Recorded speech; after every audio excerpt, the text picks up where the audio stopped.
in any investment. This is what I would explain to anybody. This is my thought process in this investment. Like 3 things: past performance, I'm doing it, and in some of the absolute terrible scenarios, we would still survive, and here's why. So that's interesting that you put it that way. The things you listed, right, were past performance, I'm in it, I'm doing it, and here's how we're going to mitigate risk. That's literally how anybody on a car lot sells a car. What do you mean? The Toyota Camry has been a solid vehicle for 20 years. True. It lasts this long. My parents are still driving one. It has this guarantee. It's got this warranty. I'm driving this version. I love it. And if you get in a wreck, you have insurance. But anybody who's had their car totaled knows when your car gets totaled and the insurance gives you the value of the car, you're not replacing the car you had for exactly that amount of money because it's going to be more expensive. So you're making the gamble that you're not going to get in such a bad wreck that it can't be fixed. And you're banking on past performance and review and people who've had them. It's strikingly parallel. Welcome into the Get Invested podcast, a podcast about all things real estate and real estate investing, brought to you by Capital Velocity Investments and a part of the Matthias Talks Investing Substack. Hello. Welcome into another edition of the Get Invested podcast. As always, it's your host, Matthias and Jordan, here to talk all things investment, real estate investment, and a bunch of things in between. Now, I know you guys are all locked in on all the nitty gritty of the real estate world like we are. But before we jump into that, Matthias, what's going on? It's gotten hot here. I was going to wear my Wrexham t-shirt either way today, but it really worked out because all of a sudden it was hot. Yeah, it's definitely hot here too. It's basically summertime here. The kids only have 2 weeks left of school. And then the day after school ends, we're going on our annual Orlando trip to stay at a resort in Orlando over there near all the parks and whatnot. But basically, now, it's as someone who's always admonishing people to not spend a lot on vacations, are you? Is there some secret to this sauce? Yeah. So interestingly enough, I'm so glad you asked. We're doing our annual trip to be pitched a timeshare. Basically, give us half off to an awesome resort the kids love for like 5 or 6 days, and we just have to sit through their presentation and tell them no, that we're not going to buy a timeshare, and that's all we have to do. They agree to give us this, something for $200 a night that is really $450 to $500 a night if we were to book straight up. So this will be our 3rd year doing it. We basically go listen to their timeshare pitch, listen to them tell us this is never going to be offered to us again. You're going to have to buy today or you'll never get another chance. And then we say, just not for me. And then the next guy comes in to finish the paperwork and he goes, hey, you guys want to do it again next year? And we go, okay. And this is our 3rd year. So wait a second. Okay. First of all, just to ask 2 questions out of curiosity. Yes. One, how long does the pitch last? How long is this particular pitch? Is it like 2 hours, 3 hours? 2 hours. You work for it? 2 hours ish. Wow, 2 is pretty short actually. There's 2 to definitely 3. I've heard something. It's definitely leaked longer. They try to annoy you and take a while on purpose. I think there's a lot of techniques they use to try to sweat you out. Yeah, annoyance is a pretty interesting tactic to plunk down serious cash. I don't think like the guy at the Ferrari dealership like annoys you into buying the Ferrari. No, because you're never going to regret. Well, you'll regret not having the money, but you're going to love driving that Ferrari around. You're gonna run into problems paying for that timeshare every year. Yeah, well, there's all kinds of things about that, but I'm more interested. Where are these timeshares located normally? Are they Caribbean or?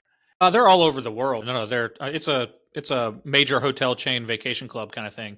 So you can go stay all over the world in these resort properties. They're really nice, great properties all over the place. Cancun, Hong Kong, you can be anywhere. They've got thousands and thousands of properties. And you can just choose? Yeah. Apparently, I don't know. I'll ask me in a couple of weeks when I get back from it. I'll be fresh. Yeah, we'll need a follow-up for sure. Yeah. So the guy that comes in for the paperwork, is he supposedly the closer? Is like he's the anti-hero? No, he's the guy he's the one that's going to close the purchase or just finish the paperwork and say, hey, he checked his thing or he chose not to, whatever, to verify that we sat through. And otherwise they'll like figure out how to charge you the full price for the stay you had. Because they do it on like your second to last day. They want you to really enjoy the resort for most of your stay. And then, because I would want to get it knocked out like right when we get there, just like, hey, feed the kids or something, and then we'll sit through this, and then we'll be done for the rest of the time. But they want you to enjoy and be really, oh man, we got to do this more, and then come in for the sit down. So yeah, I mean, I knew it was usually toward the end because I mean that is their selling point, right? Like the fact that we've enjoyed this week, so the family's awesome. had a great time. We've on vacation, everybody's in a good mood. Yeah. Now, what? So at no point do they recognize that you have done this multiple times or even acknowledge it. They just, well, I guess the guy who's giving it to you again does, but they know we've done it. I don't know if they think they're going to have a better chance, and maybe maybe they have statistics on, hey, if you get them to do it 3, 4, or 5 times, they'll commit. I don't know. The paperwork says it. I mean, the first time, because it's like, I think some of it still literally is tied to like, hey, that some of the first quotes they gave us or something. I don't know how much I don't really pay that much attention, to be honest with you, because there's just no way. Yeah. There's just no way I'm financing a timeshare, you know? But do you take a nap? Can you take like, or will they wake you up? You try to sleep? No, you have to like, because I mean, they don't, it's not all like, hey, they're showing you the benefits of it. They're reminding you about all the awesome places you can go and how you can book and things like that. And that's where they spend most of the time. And then finally they start getting down to, well, we'll start here and then we'll work our way down to here and see if you can last ditch. What about this? This is basically free money and free vacations forever. Free. You know, it's free. It's just super free. And then, when they say no, that person, it's usually a young, very attractive, very well communicating person that does that. Yeah, thank you. That does all that pitch, and then this like a clerk type person will run in and finish up after you've made the final decision. The other person, last time it was pretty funny, and Jen still likes to tell a story. Like it was a nice, pretty young girl that gave us the pitch last time, and she basically she got angry at us. We just said no so many times. She basically was like, well, I'm going home. And she just basically just stand up and left. At that point, you're doing I don't know if she thought she had us or maybe she's their number one agent or whatever and has a strong success record, but she was mad. She wasn't happy. So I think I was envisioning this incorrectly. It's not a bunch of people in a boardroom listening to a pitch. It's you one-on-one or two-on-one yep. with the person. So they can, it's up close and personal. It's like absolutely. It's like a big long hallway, cubicle city where you have your nice little area to sit down. There's always nice pictures of beautiful vacations all over the place, and they have these big screens, like flat screen monitors that they turn towards you so you can see what they're clicking through. So it's very personal, and otherwise it would just be. The first time I pictured it would be just a bunch of us in a room going, oh, okay, cool. Here's the flyer. Thanks. No thanks. And then leave. But no, it's like really interactive and first person right there. Yeah, I could see it being like starting that way and then breaking out, but like just right 2 to 3 hours, just like no to their face. Okay, all right, that ramps the pressure up a little bit, I guess. Sure. But hey, you would hope if you're already doing it for the third time this time that they would be good enough to be like, okay, we got to send in the ringer. So maybe you just like broke a top person. You broke her spirit. I might have. Jen just clams up as they start getting to asking more questions. She just was like, I don't know, ask him, and then so they just naturally just turn. I know she really cops out on it. It's all up to Matthias now. All of a sudden, exactly. Yeah. Because normally they start every vacation decision is traditionally it's like the wife, right? Like she has a lot of the input and she, typically will book stuff and coordinate with family and everything like that. So they always start off like aimed right at her. And then as they start getting to the questions and then it starts, it's funny. They just start, all right, Matthias, we're talking to you now. So Jen just goes, I don't know. I don't know I don't even know if we have money. I don't know. And you have to play it right because otherwise like they could charge you, right? That's what you're saying. Like so you have to sit through the whole thing, but yeah. You have to show up and, Yeah. What's your like mode? Do you do arms crossed or just like really chill or just I'm personable, blank face? I'm personable. Yeah. I probably do have a pretty good poker face in there when I'm doing it, but I mean, I just like I see the value. It's just not for us, and I just say that about 48 million times. I think I've never sat through one of these. It sounds like I would like it. It sounds like the person who was doing it with me would hate it. They would hate me by the end of it. But I feel like I would just be doing so many eyebrows. You know how expressive my eyebrows are in general. So it would just be like, like it'd be a lot of this. And it probably wouldn't go well. They'd probably be mad at me by the end too. It'd be confrontational, I imagine. Yeah, probably. So probably I'd take Rachel along to smooth things things through. Yeah. Well, let's That sounds fun. I got to say, the way my brain works, I would probably just be like in the back of my head, I got to do this thing the whole week. And not that I wouldn't enjoy myself, but I would be like thinking about it like the whole time. Are you able to just completely put it out of your mind? No, it's an appointment it's a dentist appointment. I'll have to go to the dentist appointment at some point this week, but I'm not going to waste any time thinking about it or Okay. energy. Yeah, Well, no. we are Maybe the different first that way, time. but I don't even remember it, but no, anymore. Absolutely not. okay. Well, at least when you go to the dentist, I mean, it may not be pleasant, but your teeth will look better. There's at least a benefit. Maybe. I guess you're getting the vacation. The vacation's the benefit. Yeah. But yeah. Yeah, for Well, sure. The boys love it. speaking of looking forward to things or things in the future, I'm rocking Wrexham again because, I mean, first of all, why not? Because, it's a big summer, but also because this is today, the new season of Welcome to Wrexham comes out. And honestly, I mean, yeah, I'm excited. Rachel's excited. Obviously, we're going to, they've done this really cool thing now where the last 2 seasons, they've actually they've produced during the season and then delayed it until you actually knew what was going to happen. And then released it like pretty soon after, which is, if you think about it, that's a pretty incredible feat to like be putting it together like while you go. And then like a month, it's not even a month after the end of the season. It's like 2 weeks. Anywho, I'm excited about that. But one of the reasons that Welcome to Wrexham is so interesting to me is that it created this like whole other model. It's this whole other different model of like how to fund a sports team. And it's interesting because it has caused so much furor and fervor in a response, right? First of all, there's all these gatekeepers out there who are like, this isn't how football is done. We've played this since, we were playing with pieces of coal in the mines or whatever. But they raised the profile by making a really cool documentary that got people interested in the place and the people, and then that translated into merchandising sales and all these other things because people liked it for something beyond just the soccer, or the football. And sure, they parlayed is their skills and their profile that then allowed them to make enough money to do the things they've done now. And it's like, I think that you're going to see a lot more people trying to do something like this rather than just courting some big spender who may or may not multi-billionaire lose interest.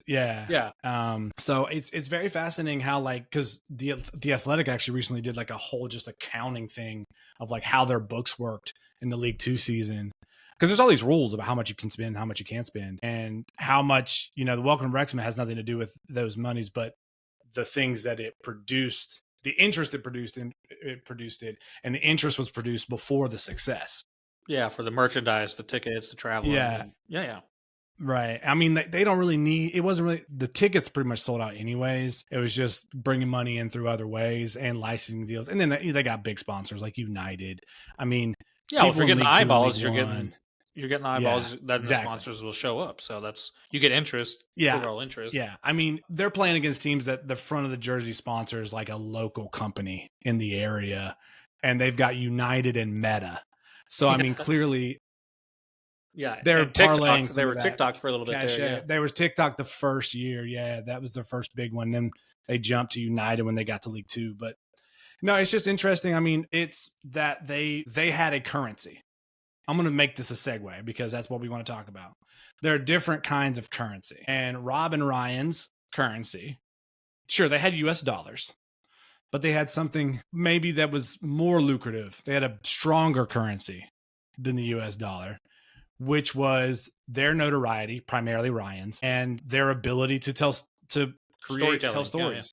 Yeah, and be personalities themselves, but and also understanding where the story was because they went out and found it in the town. So that was the currency that enabled this rise. It wasn't their money. So I say that because what we wanted to talk about today is kind of more of just a general conversation. We're not going to do any kind of deep dive into something technical, but we were reflecting on, I guess, I don't know, that's a little strong, but I don't know if we were that deep into it, but we were musing upon our last podcast with the Buffettisms, if that's not what they're called, that's what they should be called. And mainly the most famous one probably, be greedy when other people are fearful when other people are greedy, and how that really taps into a fundamental aspect of economies in general, markets, whatever you want to call it, that a lot of times people don't necessarily think about unless you're in it, which is what I am terming, because I'm talking about different types of currency that's not money, the currency of confidence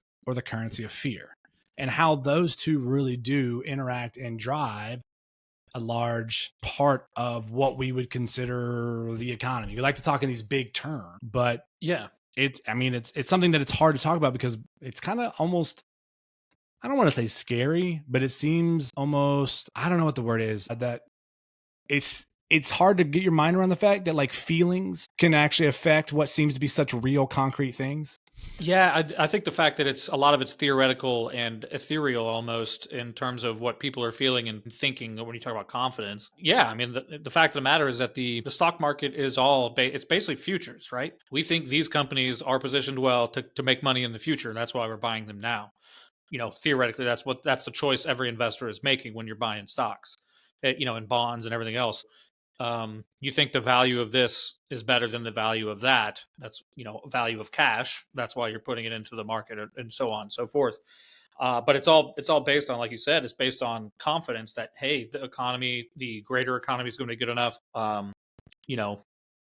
Trade or whatever is going to be good enough in the future that this investment that I'm making is going to be profitable for me over X amount of time.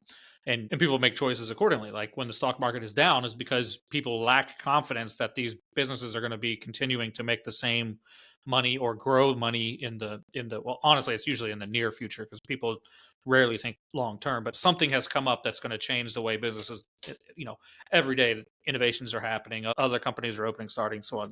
That's why we get this crazy market fluctuations. But basically when the stock market is cratering, it's because people have lost confidence, to your point. Yeah, I mean, an example from today that kind of hits his spot on is Walmart announced that they were going to be passing on the 30% tariffs to customers, because there's a lag in all of these things. So the things that they're getting now are going to be under the tariff, and therefore they're going to pass on to customers. So their prices are going to increase. So everybody was like, oh, their prices are going to increase. Okay, therefore they're not going to make as much money. So people sold Walmart stock and it went down. Now, it didn't like crater or anything, but it basically, people said, oh, in the next quarter with higher prices, people are not going to buy them. Therefore, the stock it's not going to do as well. Therefore, I'm going to sell my stock. And if a lot of people sell a stock, the stock goes down. So that right there is, maybe they don't have fear. Now, there is definitely fear-based selling. I think this is more, we would kind of term it a lack of confidence. Sure. Yeah. I mean, it doesn't necessarily have to be the extreme, right? It doesn't be like, there's no way they're ever going to make money. I'm going to lose everything if I leave it in here. It's just like Walmart's done. They're out. Walmart's over. But it's like, hey, in the near future, I'd rather own Nvidia than Walmart. So I'm going to sell my Walmart and buy Nvidia, and Nvidia goes up, Walmart goes down. In that scenario where enough people do something like that, that's basically how the market works. It's interesting how it's sentiment that kind of drives those decisions. It's your analysis, whether you just heard about it on the news and you're just, I must sell, or you really are digging into financials and you're really in the nitty gritty of the details of the company and underwriting businesses and stuff like that. Doesn't really matter because nobody knows what the future holds. You're reacting to the data, whether and depending on your sophistication level, it could be anything, any data. Your friend sold his, whatever stock, so and you heard about it, and you're like, I haven't been paying attention to that one. I should probably sell it too. Whatever. People make decisions based on all kinds of stuff. So it's interesting what drives the economy. Yeah, of course, you're right to say that there's going to be sentiment involved. But, if, for instance, you brought up NVIDIA and there was all the concerns about access to microchips and where they're going to be produced when this whole thing came out, because so many of them are produced in Hong Kong, and China, Hong Kong not getting along, and Taiwan. And I apologize to those from those areas who would not like to be confused with each other. So NVIDIA stock actually took a hit recently because of that. I think this is such an interesting time to illustrate this point, though, because of the uncertainty of there is no real easy way to predict long term. Now, sometimes things happen that would, like if China just basically invaded Taiwan and took it over, then that would make a long-term effect on NVIDIA, like stuff like that. But Yeah, on a lot of That's things. the thing. We're hoping that Yeah, doesn't happen. exactly. Yeah, we're definitely. That's So basically World War III. Yeah. right. That would be a very concrete action. But so much of it now is, right, is like you said, what people think, and a projection is just going to be based on some data, but it's inevitably also going to be based on your confidence in that data and also just your confidence in general. What I think is maybe not, I don't want to say more interesting, because the stock market as a place where those kind of sentiments drive it. I think a lot of people can get their heads around that, especially if people are making bets about whether something's going to go up or down. And we're not even talking about futures or stuff like that, but options and all that stuff. Yeah, exactly. I wonder how many people think about that in like the everyday. The confidence in the market or in the economy is exhibited on a daily basis. If you think about it, like, I mean, here's a pretty straightforward example. And I think this is an interesting one because, and I want you to speak to the other side of this, but we put out, when we have an investment, usually it's a 5-ish, there's a cycle of 5 years. Depending on what's going to happen in that 5 years, we kind of have like a 5-year run, right? And that's where we pitch to investors, kind of around 5 years. Let's just say that. Well, a lot of car loans are 5 years. So you going out and purchasing a car with a 5-year loan is as big of an expression of your confidence in the market that the economy will maintain it, its strength, so that you'll have your job, or if you lose your job, you'll be able to get another job, that you'll be able to make these payments, that your credit will stay strong, that, all of a sudden everything won't go up. Inflation won't be 27%, and all of a sudden your groceries are like half your bill. All of these kinds of that oil, we won't have an oil crisis, and all of a sudden your AC bill is, astronomical. Whatever, all of those things, it is an expression of confidence. Now, if you just have to have a car because it broke and there's no other way to get to work, understandably, you're forced to express confidence. If your car is working and you decide, I'm going to go out and buy another car or buy a new car because this one's kind of old, and et cetera, et cetera. Maybe it's a reasonable purchase. I'm not casting aspersions. I'm just saying that is an expression of confidence in the market in a similar way to investing in some kind of deal or stock or whatever. And I'm not sure. I wonder how many people think about those as being both expressions like that. I think that's really interesting. And I think it has to do with perceived control.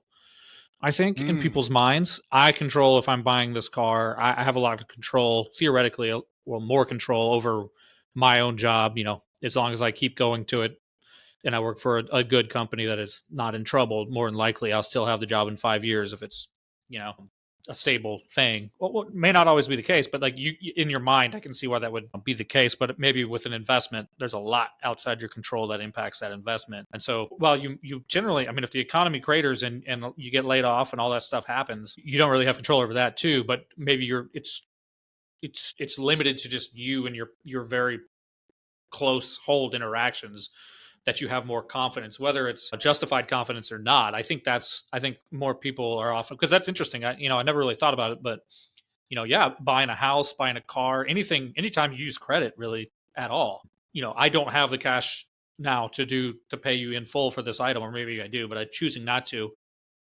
I have confidence in my either, some confidence in yourself that you're, you're not going to like become a bum and become homeless or something and lose all your family and job and everything, but also confidence that in, your local market, that, the factory in town is not going to shut down. So your job as a restaurateur is going to be devastated, things like that. You are showing a lot of confidence in other aspects of the overall economy when you do that. It's interesting. I never thought about that. Yeah, and I think you could say it can get even smaller, right? I'm going to circle back to the idea of control, because I think there is very much something there that we should maybe explore a little bit further. But, even choosing whether or not to go to a concert or go to dinner or any of those sort of things. Now, it may be just you're doing a judicious thing and it's just like, I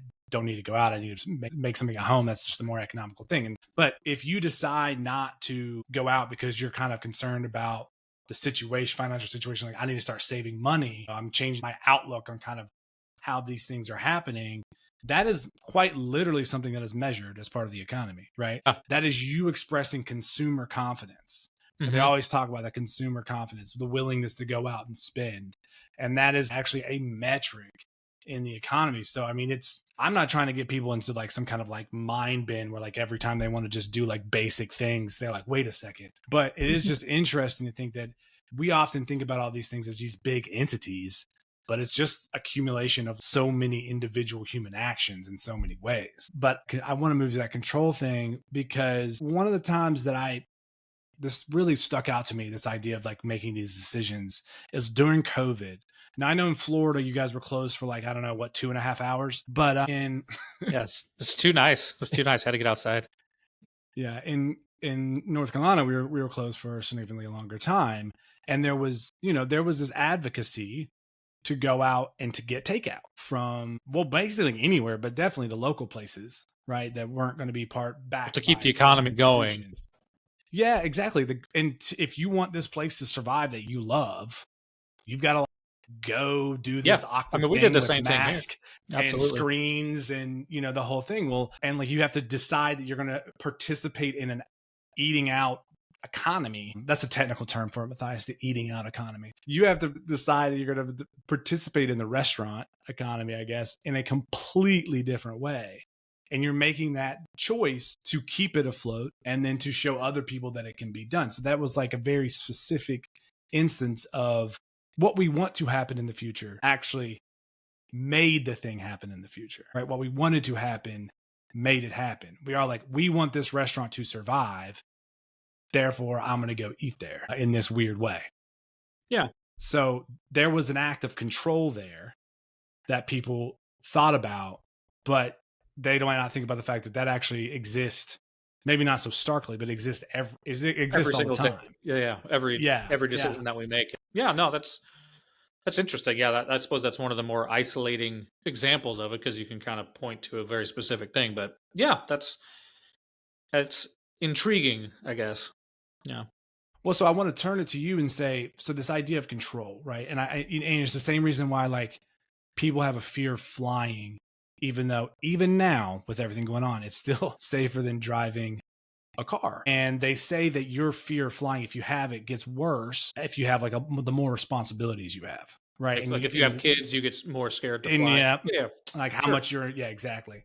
Because there's more writing on it theoretically, more, exactly, at risk. Exactly. And people do all these crazy things, like they'll get on all these apps that watch turbulence and they're tracking all these things, like somehow they're going to help the pilot, right? And there's that aspect of control. So somehow that tries to allay their fears. So what would you say, I guess, I'm just wondering, if you were trying to impart the currency of confidence to someone looking at an investment, what is the way in which there is control? And I have a counterexample of how we actually don't have control, but we don't think about it. So what does that look like, I wonder? If I'm trying to, how would I kind of convince someone to be confident enough to invest? Is that what you mean? Like not necessarily in like with me or whatever I'm doing, just like in general, just like in general, a investment. That like you actually have more control than you think, or it's not any different than, or here's why, why would they there's ways in which there's obviously mechanisms to have confidence. And I was just wondering what that would look like. I think a lot of it is past performance, right? You look at a stock, hey, it started off, it was $2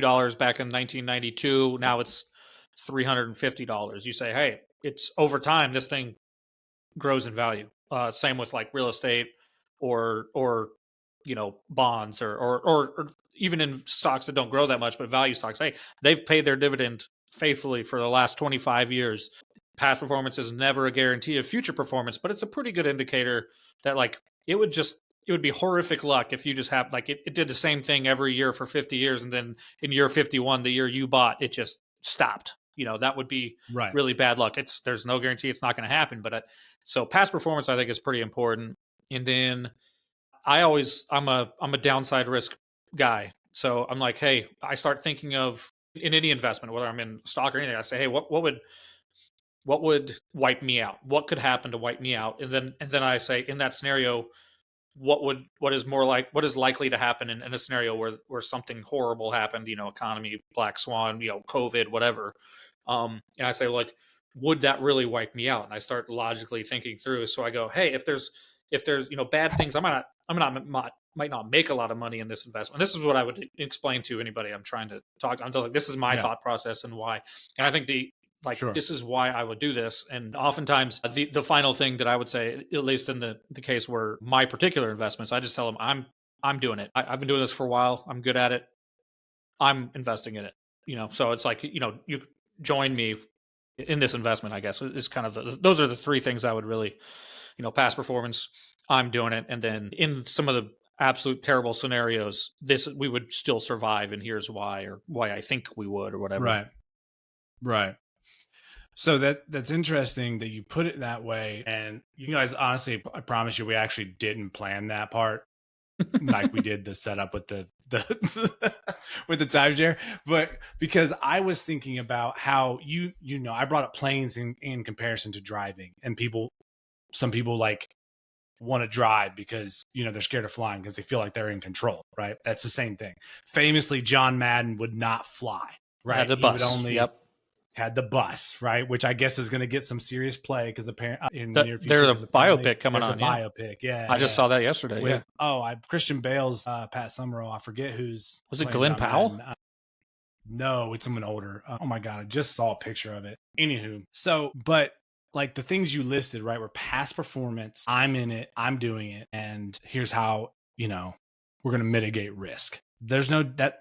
That's literally how anybody on a car lot sells a car. What do you mean? The Toyota Camry has been a solid vehicle for 20 years. True. It lasts this long. My parents are still driving one. That's an 04. It still runs pretty well. It smells a little bit like oil in there, but it still runs pretty well. It has this guarantee, right? It's got this warranty. I'm driving this version. I love it. And if you get in a wreck, you have insurance. But the funny thing is, you have insurance, but if anybody who's had their car totaled knows, you're losing. When your car gets totaled and the insurance gives you the value of the car, you're not replacing the car you had for exactly that amount of money. That it's like rarely ever happened. Yeah. Because it's going to be more expensive. So you're making the gamble that you're not going to get in a wreck, or that you're not going to get in such a bad wreck that it can't be fixed. Right. And you're banking on past performance and review and people who've had them, whether that be reviews, Car and Driver, the charismatic car salesman, who I'm sure has just as much luck with Matthias as the timeshare salesman. I don't think any salesman really likes me. I'm going to be honest with you. No, I mean, because I'm always just like, so I don't know. I just brought that up to be like, it's strikingly parallel, because I think the only difference is people see a company that's massive and that somehow that seems so just stable. Mm-hmm. Unlike the camera, because I'm shaking my arms, it was shaking too, ironically. So stable that seems safe. Whereas maybe like if you do an investment with a small pool of people, it's not as safe. Even though in each instance, really, it's humans on both sides. I don't know. Sure. I just was That's thinking interesting about how those are so parallel. The psychology of human decision making is something I think about quite a bit. Yeah, it's interesting. But I do think earlier before the show we were talking about agreements, right? You were. Yeah, I'd like to shift over to that a little bit and talk about how, we said earlier there's a lot of theoretical, like ethereal things going on that in the future we think this is going to happen. Well, a whole lot of the economy is based on contracts, whether it's trading futures of stocks, and again, or buying stocks thinking in the future. But like, for instance, and I'll just launch here and then I'll let you take it. But basically, when we find a property we want to buy, I get it under contract and signed contract that I'm going to buy this thing in 30, 60, 90, whatever day, however many days, whatever we agree upon, and whatever is going on with that property. And then I go to my investors and I say, hey, I've got this property under contract. I don't have a property to sell them or to hand to them. I just have a promise that this is going to happen in the future, right? And then they go, okay, and they wire me money, and then I go fulfill that contract, and they wire me money on the promise that I'm going to take that money, put it to work, and provide a return to them. So like, there's a lot of agreements and contracts going on that kind of drive so much of our economy. A football player gets a contract, they pay him a bunch of money for the promise that he's going to play and perform on the field, and so on and so forth. I think it's interesting to talk about that. Yeah. And I think a lot of times we might think there's a difference between an agreement and a promise, But I think there is. I think there is. Here's how I think I would make the difference. That a promise feels more personal. Agreement is like something that's in the business realm. Sure, like lawyers sign this. That is exactly, that's it. Like an agreement is a codified promise. Yeah. Yep. Right. Yeah. Exactly. And I don't think people. It's not natural to think about it that way. But for instance, one of the biggest ones is insurance. You pay a premium every month in the event that something goes wrong, that company will pay you. Mm-hmm. And now, there has been recently some, significant happenings around whether or not, if it's health insurance, that promise is kept to the way in which, or that agreement is fulfilled in the way that people feel that it should. So that's like a breakdown of an understanding in that agreement. And I'm not trying to weigh in one way on that right now. That is what it is, right? Same thing. You buy a house on the agreement that you will pay a certain amount each month. Mm-hmm. And if you break that agreement, right? Now there are ways in which I guess there's certain liquidity with agreements like you were talking about. Like you prove to the bank and the owner of an apartment building or whatever that you're a serious person, that we're a serious company that's going to raise the funds, and they take you at your proven word. Yeah. And then no money has exchanged hands. True. But you're under contract to buy something. And then other money, and so it's like that happens without any actual exchange other than promises on paper. So the reason I was thinking about that, well, partly because I've been doing my homework, as I said I would, and reading Nice. Rich Dad Poor Dad. There we go. And he was talking about it, but I don't know. I wonder, and maybe you can speak to this, how it might free people up from like maybe some of the hesitation or fear to understand that is just that these kinds of agreements are really how we operate day to day. Yeah. And that people fulfill them every day.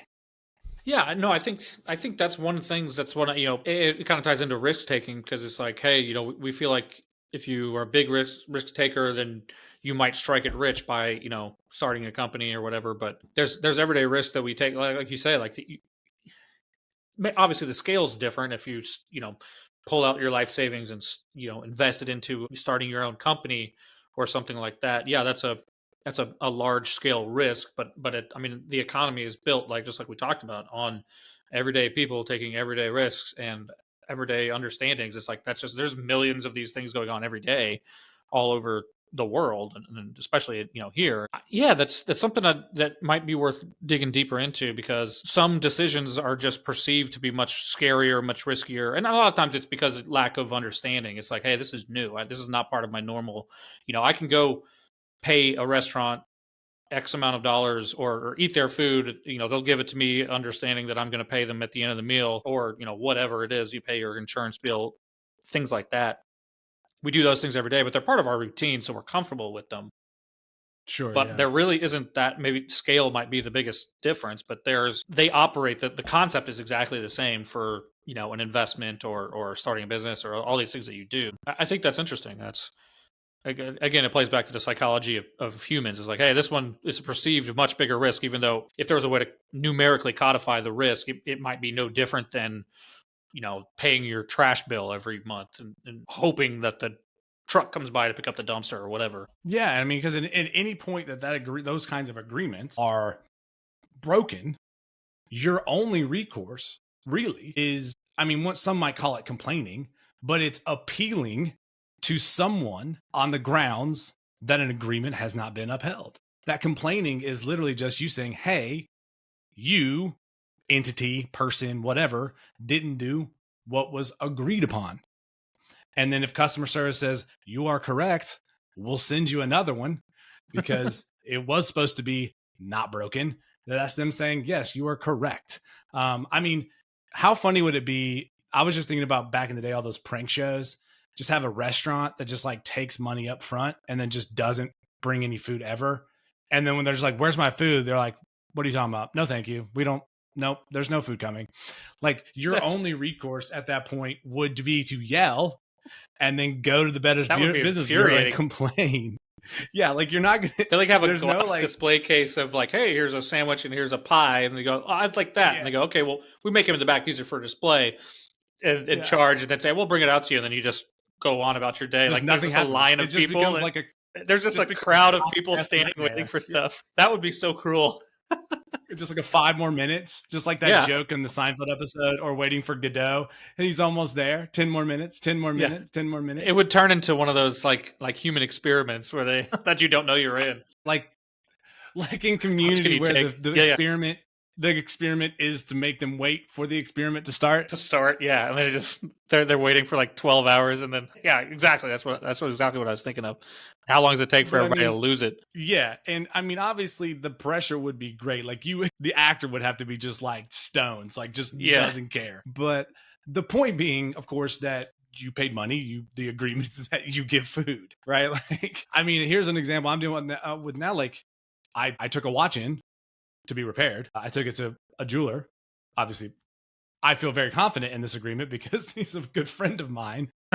But he shipped the watch to Switzerland, and now someone in Switzerland has assessed it and said, this is what needs to be fixed. And it got back to me. I just, I take them at their word. I say yes. It goes in the queue, and eventually it gets fixed and sent back to me. It's been like 2 months, right? But it's all based on the agreement that eventually I will have my Tudor 2010 Heritage Chrono back. Yeah, that's so. A lot of that's implied promises there. That's true, right? Because between me and the store, between the store and the watch company, between the watch company and whoever's fixing it, if it is not indeed the watch company itself, So I just keep trying to use these illustrations to say, when you sign, I'm sorry, what is it called that people sign when they're signing up for investment? Yeah, for an investment within one of our real estate syndication, what's it called? Subscription agreement. There it is. Boom. If you can't see me because you're not watching, I'm touching my nose because nailed it. But yeah, subscription agreement where you agree that they have this much equity basically in a company that owns a property. It very much is not different, and there's insurance that comes along, etc. The same way any other kind of transaction happens. Now, I want to acknowledge that the big difference is outside of the car one. I think that's a perfect parallel.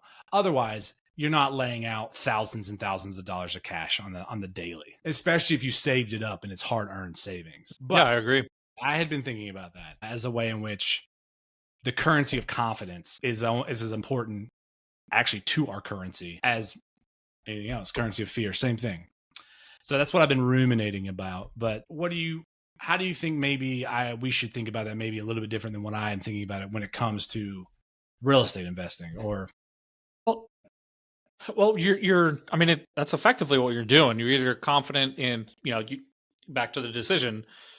Are you confident in the track record of real estate, the track record of that market, the track record of the operator, myself or my team or whatever? Are you confident that in the future those things are going to be allowed to continue to happen? Like, basically, you're making a guess on the economy, right? Like, hey, I don't think we're going to spiral into depression in the next 5 years. So I'm willing to invest now and not like risk losing it all in a huge, or the majority of it in a huge downturn.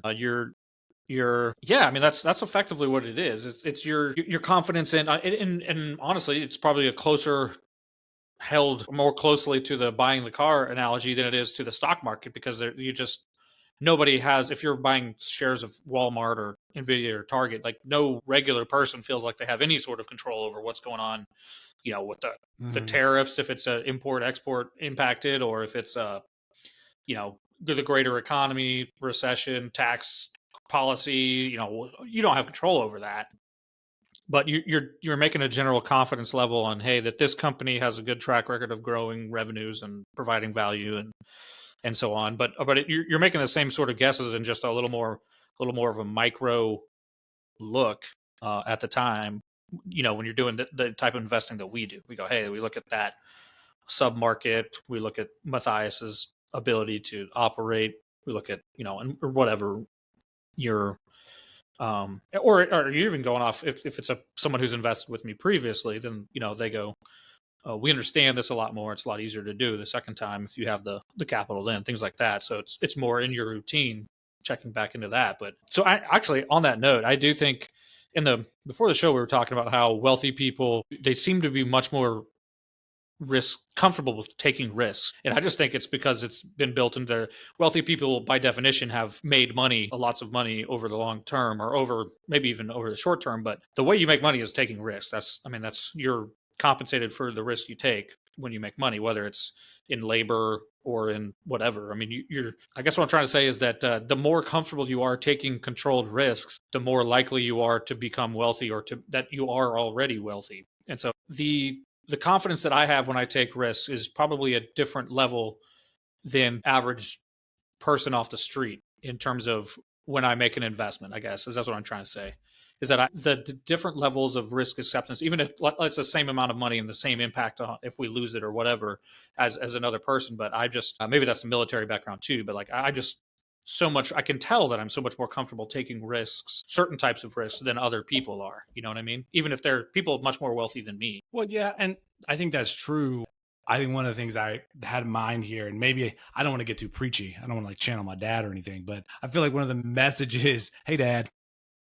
He's going to listen. Yep, he will. Is that people do take those controlled risks, just not with money. I just don't think they realize it. And so if they put themselves in the frame of mind, like for instance, getting a college degree in a particular major is a controlled risk, especially if you're trying to tap into what is now like, computer science blew up, around the 2000s. And then then there was like HR was a big thing for a while, and it keeps changing. And now neuroscience is a big thing, right? Like that. I don't think people think about it like that, but it is. It's a controlled risk. You're investing a lot of time and money, expecting or hoping that something on the other end is produced by that. And I think that's why a lot of people are maybe angry when they get out and they can't get the job or the return that they envisioned back in the beginning. Yeah, exactly. So I think if we just start thinking about the fact that the controlled risks are everywhere, that one more controlled, this just becomes one of many types of controlled risk. And honestly, in some ways, you have more control over like investing in what we do. And I guess I'm getting a little sales pitchy now, but just trying to point out, if I get a car that's a lemon, I have to call like a person at the mechanic, and then they like, hopefully they'll help me. And then they won't have to call another person. And then maybe it can get escalated to like, oh, I get a brand new car. But like the first person I call is not making that decision, right? No, yeah, that's true. But if I don't like what's going on with my investment with CVI, I can call you directly. Yeah, you can. Now, whether or not I may be able to do anything about it, that's different, but true. Sure, at least you can get a hold of the decision maker. Yeah. It's the idea of how much control we really have, I think, is what, if our perspective would shift on that, I think a lot of people would, I don't know. I don't want people to be scared to be thinking now they're like, everything is a controlled risk. I want to go the other way, that you're already well practiced at it. Yeah. Yeah. No, it's interesting.